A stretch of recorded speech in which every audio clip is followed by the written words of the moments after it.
पहला क्वेश्चन आपका है, भारत की वित्तीय राजधानी फाइनेंशियल कैपिटल किसे कहा जाता है? बताओ। भारत का फाइनेंशियल कैपिटल मतलब वित्तीय राजधानी किसे कहा जाता है? दिल्ली, पटना, मुंबई या फिर कोलकाता को? क्या लगाओगे इसका आंसर बताओ। देखो, तो अगर हम बात करते हैं बच्चों यहाँ पे आपसे दिल्ली की, तो दिल्ली क्या है बताओ। अब बताओगे कि सर दिल्ली जो है ये तो पॉलिटिकल कैपिटल है। पॉलिटिकल कैपिटल है। पॉलिटिकल कैपिटल का मतलब क्या हुआ? राजनीतिक राजधानी। ठीक है, राजनीतिक राजधानी। तो अगर आपसे पूछेगा भारत की राजनीतिक राजधानी किसे कहा जाता है? दिल्ली को। अगर हम बात कर लेते हैं यहाँ पे फाइनेंशियल कैपिटल की,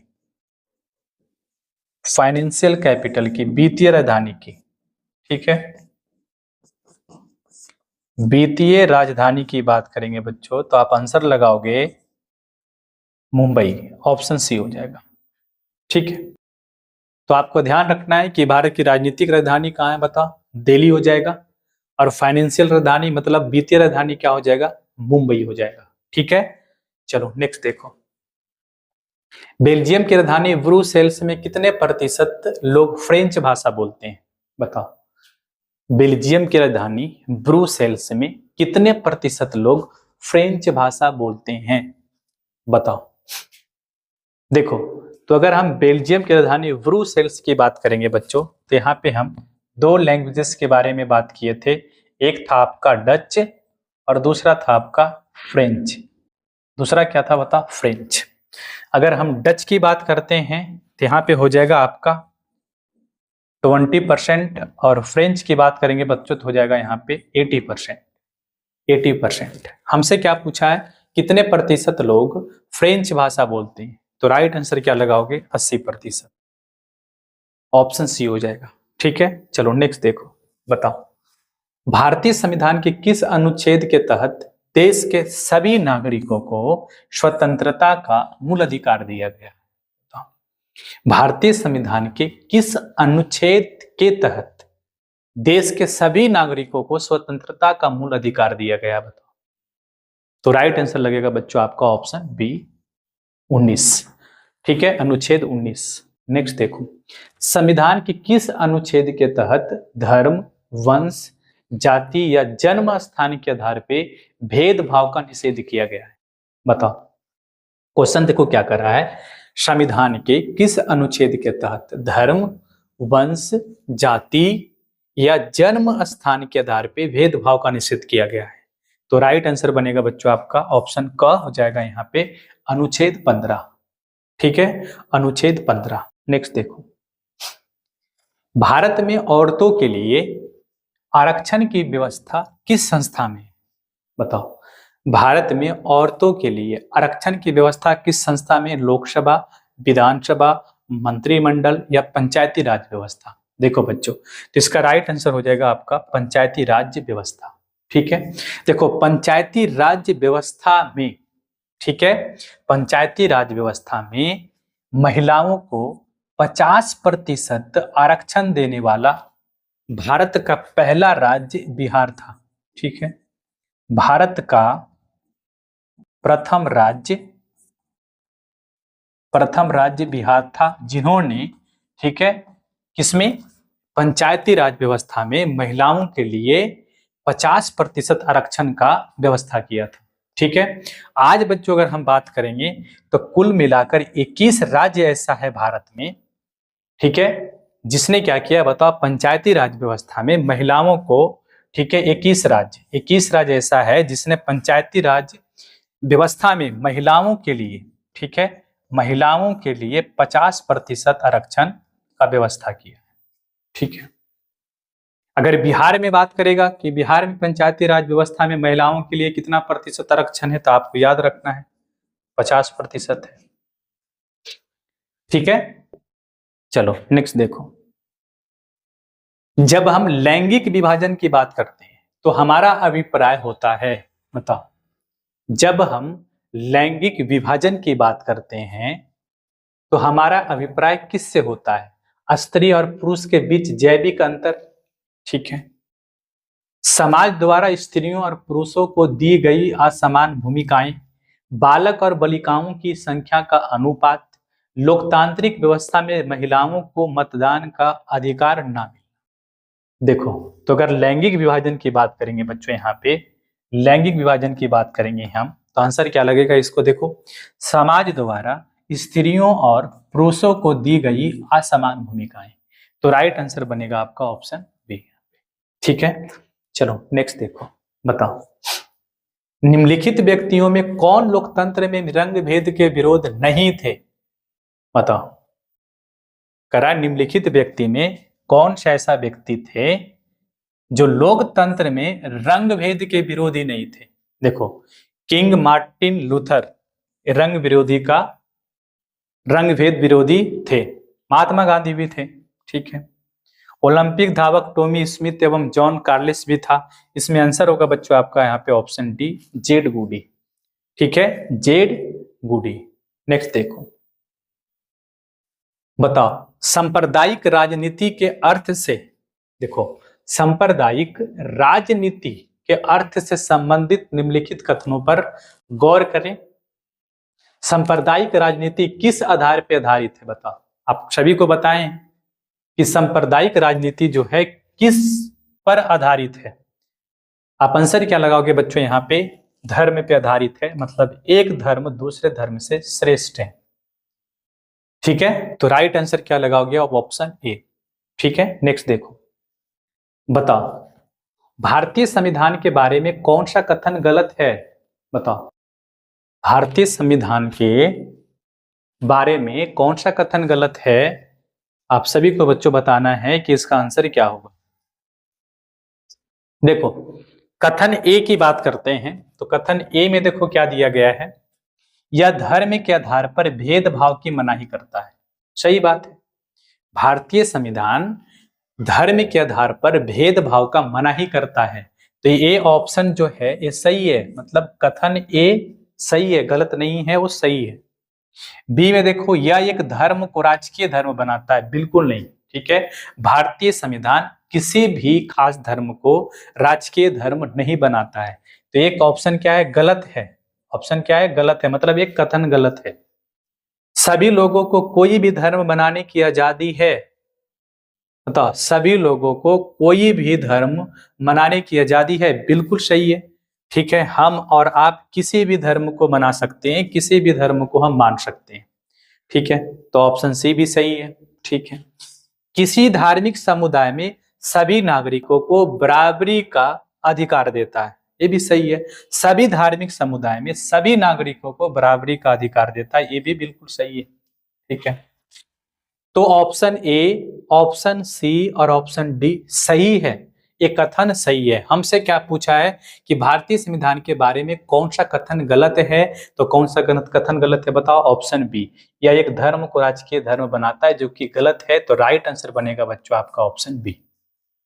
क्या बनेगा बताओ? यहाँ पे ऑप्शन बी बनेगा। ठीक है, चलो नेक्स्ट देखो, धर्मनिरपेक्षता का क्या अर्थ होता है? बताओ, धर्मनिरपेक्षता का क्या अर्थ होता है? बताओ, धर्म से परे, मतलब किसी धर्म को यहाँ पे कोई पॉलिटिकल पार्टी इसको अप्लाई नहीं कर सकता है। ठीक है, धार्मिक श्रेष्ठता, सर्वधर्म समभाव, ठीक है, या अल्पसंख्यकों का धर्म। तो धर्मनिरपेक्षता का अर्थ होता है बच्चों यहाँ पे धर्म से परे। क्या होता है? धर्म से परे, ऑप्शन ए हो जाएगा आपका। नेक्स्ट देखो, भारतीय संविधान के बारे में इनमें से कौन सा कथन सही है? बताओ, क्वेश्चन देखो क्या कर रहा है कि भारतीय संविधान के बारे में इनमें से कौन सा कथन सही है? बताओ, कथन ए देखो क्या करा, यह धर्म के आधार पर भेदभाव की मनाही करता है। ठीक है, यह धर्म के आधार पे भेदभाव का मनाही करता है, बिल्कुल सही है। एक कथन जो है बच्चों यहाँ पे सही है। ठीक है, यह एक धर्म को राजकीय धर्म बनाता है, बिल्कुल गलत है, यह ऑप्शन गलत हो गया। ठीक है, लोगों को कोई भी धर्म बनाने की आजादी नहीं है, ये बिल्कुल गलत है, पूरी तरीके से गलत है। ठीक है, कोई भी व्यक्ति किसी भी धर्म को बना सकता है। ठीक है, तो ये भी ऑप्शन यहाँ पे आपका गलत हो गया। ठीक है, महिलाओं को मतदान के लिए अधिकार अभाव है, ऐसा बिल्कुल नहीं है। ठीक है, जितना अधिकार भारतीय संविधान के तहत जितना अधिकार पुरुषों को है उतना ही अधिकार महिलाओं के पास भी है। तो ये भी ऑप्शन क्या हो गया बच्चों, यहाँ पे गलत हो गया। तो राइट आंसर क्या लगाएगा आपका ऑप्शन ए, एक कथन सही है। ठीक है, यह धर्म के आधार पर भेदभाव की मनाही करता है। ठीक, चलो नेक्स्ट देखो, सांप्रदायिक राजनीति आधारित होती है किस पे? अभी बताएं कि सांप्रदायिक राजनीति जो है बच्चों ये धर्म पे आधारित होता है। तो राइट आंसर क्या लगाओगे आप, ऑप्शन ए। ठीक है, नेक्स्ट देखो, लिच्छवी गणतंत्र भारत के किस राज्य में अवस्थित है? देखो, अगर हम लिच्छवी गणराज्य की बात करेंगे बच्चों तो ये विश्व का पहला गणराज्य था। ठीक है, विश्व का प्रथम गणराज्य, गणराज्य। ठीक है, जो वर्तमान में अगर बात करेंगे बच्चों तो ये वैशाली जिला में है। ठीक है, वैशाली जिला में पड़ता है। अब वैशाली जिला कहाँ आपको पता है बच्चों, यहाँ पे बिहार हो जाएगा। ठीक है, क्या हो जाएगा बता, बिहार। ठीक है, तो अगर हम लिच्छवी गणराज्य भारत के किस राज्य में है तो आप क्या लगाओगे बच्चों, यहाँ पे ऑप्शन ए, बिहार। ठीक है, क्या हो जाएगा, बिहार। नेक्स्ट देखो, धर्म को राजनीति से अलग नहीं किया जा सकता है, यह किसने कहा था? बता, धर्म को राजनीति से अलग नहीं किया जा सकता है, यह कथन किसका है या फिर किसने कहा था, बताओ। तो राइट आंसर क्या होगा बच्चों आपका यहाँ पे ऑप्शन ए, महात्मा गांधी। ठीक है, चलो नेक्स्ट देखो, कृषि कार्य में महिलाओं की भागीदारी कितना प्रतिशत है, बताओ। कृषि कार्य में महिलाओं की भागीदारी कितना प्रतिशत है? देखो, तो यहाँ पे अगर हम ऑप्शन की बात करेंगे, ठीक है, ऑप्शन के अनुसार चलेंगे तो राइट आंसर हो जाएगा आपका ऑप्शन ए, 40%। ठीक है, क्या हो जाएगा, 40%। नेक्स्ट देखो, अर्थशास्त्र पुस्तक किसने लिखी थी, बताओ। अर्थशास्त्र पुस्तक किसने लिखी थी? देखो, तो राइट आंसर क्या होगा बच्चों आपका यहाँ पे, कौटिल्य। कौटिल्य, या फिर इन्हीं को हम लोग क्या कहते हैं, विष्णुगुप्त। ठीक है, विष्णुगुप्त, या फिर इनका एक नाम और है, क्या बता, चाणक्य। ठीक है, चाणक्य। चाणक्य कौन थे तो आपको पता होगा शायद बच्चों यहाँ पे कि चंद्रगुप्त। ठीक है, चंद्रगुप्त मौर्य। चंद्रगुप्त मौर्य के प्रधानमंत्री या फिर सलाहकार कह सकते हो आप। ठीक है, तो राइट आंसर होगा आपका ऑप्शन बी यहाँ पे। चलो नेक्स्ट देखो, निम्नलिखित में से किस समुदाय ने ब्रुसेल्स में बहुमत का गठन किया था, बताओ। ब्रुसेल्स में बहुमत का गठन कौन करेगा, बताओ। अगर बात करेंगे बच्चों यहाँ पे डच की और फ्रेंच की, तो फ्रेंच लोग कितने हैं, 80%। डच की बात करेंगे तो 20%। ठीक है, तो बहुमत का गठन कौन करेगा? राइट आंसर क्या लगाओगे बच्चों, बताओ यहाँ पे। तो राइट आंसर हो जाएगा आपका ऑप्शन ए, फ्रेंच भाषी। क्या होगा, फ्रेंच भाषी समुदाय। नेक्स्ट देखो, सरकार के उच्च और निम्न स्तरों के बीच शक्तियों के विभाजन को क्या कहते हैं?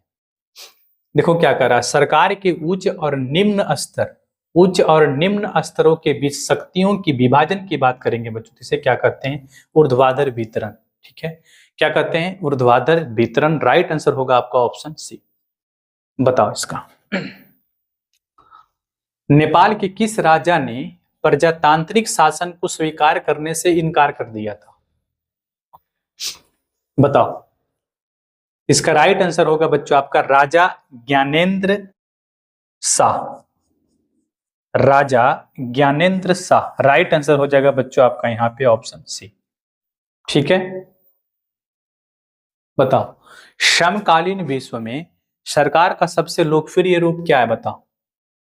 सभी को पता है कि समकालीन विश्व में सरकार का सबसे लोकप्रिय रूप जो है वो क्या है बच्चों, बताओ यहाँ पे, लोकतंत्र है। क्या है, लोकतंत्र। राइट आंसर होगा आपका ऑप्शन डी। चलो नेक्स्ट देखो, निम्न में से कहां सामाजिक विभाजन का आधार भाषा था? निम्न में से कहां पे सामाजिक विभाजन का आधार भाषा था। सभी को पता है, ऑप्शन ए हो जाएगा आपका बेल्जियम। क्या होगा? बेल्जियम। नेक्स्ट देखो, जनमत पर आधारित शासन को हम लोग क्या कहते हैं बताओ? जनमत पर आधारित शासन क्या कहलाता है? राजतंत्र, तानाशाही, लोकतंत्र, इनमें से कोई नहीं। तो आप राइट आंसर क्या लगाओगे बच्चों बताओ? यहाँ पे ऑप्शन सी हो जाएगा लोकतंत्र। ठीक है, चलो नेक्स्ट देखो, बताओ समदलीय गठबंधन कहां बना? बताओ समदलीय गठबंधन कहां बना था बताओ? तो राइट आंसर होगा बच्चों आपका यहाँ पे ऑप्शन डी, नेपाल। क्या होगा? नेपाल, ऑप्शन डी हो जाएगा। चलो, किस गुण के कारण, करा है क्वेश्चन बच्चों आपसे यहाँ पे कि किस गुण के कारण लोकतंत्र को अन्य शासन प्रणालियों से बेहतर माना जाता है? बताओ, सारे सिस्टम से लोकतंत्र को किस गुण के कारण बेहतर माना जाता है बताओ? तो राइट आंसर होगा बच्चों यहाँ पे, देखो क्या क्या होगा, समानता और स्वतंत्रता का पोषक। ठीक है, ये ऑप्शन सही है। देखो लोकतंत्र जो है, लोकतंत्र में क्या होता है? समानता, स्वतंत्रता दोनों चीज होता है, मतलब लोकतंत्र में समानता और स्वतंत्रता का पोषक होता है। ठीक है, ये जनमत आधारित शासन होता है, मतभेदों में सामंजस्य स्थापित होता है यहाँ पे। ठीक है, तो राइट आंसर क्या बनेगा बच्चों आपका? Option D, option D. ठीक है, समानता स्वतंत्रता का पोषक होता है, ये जनमत पर आधारित होता है, मतभेदों में क्या करता है? सामंजस्य स्थापित करता है। इसलिए राइट आंसर बनाओगे बच्चों यहाँ पे ऑप्शन डी, इनमें से सभी। ठीक है, चलो चलो, तो ये आज का लास्ट क्वेश्चन था। ठीक है,